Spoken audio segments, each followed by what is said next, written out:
chapitre 2 de ce livre en hébreu que j'ai traduit maintenant en français. Chapitre 2. Pourquoi ai-je choisi le Bénin en Afrique de l'Ouest? Comme j'ai déjà remarqué, le ministère intérieur des États-Unis m'a suggéré 4 États en Afrique où on parle le français, la langue que je parle, comme un but possible pour mon envoi de Fulbright. La Côte d'Ivoire, le Bénin, Cameroun et Rwanda. Tout de suite, j'ai renoncé la Côte d'Ivoire et Rwanda à cause de leur situation politique et guerrière cette année.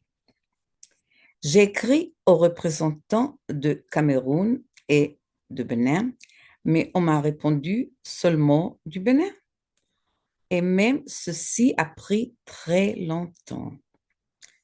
Heureusement, j'ai réussi à trouver au Bénin un enseignant d'anglais au nom de Olori Bienvenue et il m'a aidé à connecter avec mes collègues à l'Institut de maths et sciences physiques à la capitale de Porto Novo.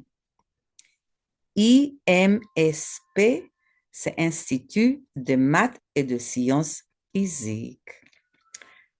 Après plusieurs échanges entre nous, nous sommes parvenus à un accord et il a été décidé d'une année au Bénin en enseignement à l'Institut et en recherche avec quelques-uns des professeurs là-bas.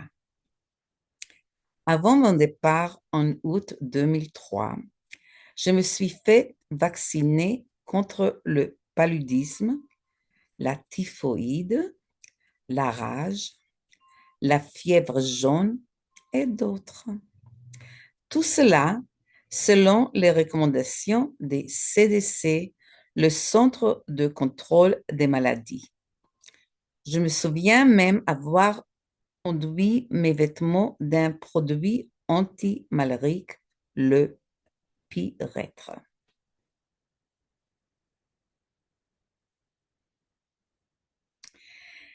Celle qui m'a aidé à étendre les vêtements, c'était ma fille aînée, Irène Sharon, qui vivait à cette époque en 2003 à Londres. En me rendant au Bénin, je suis passée par Londres, puis par Paris. C'est elle qui m'a accompagnée à l'aéroport pour le vol vers Paris.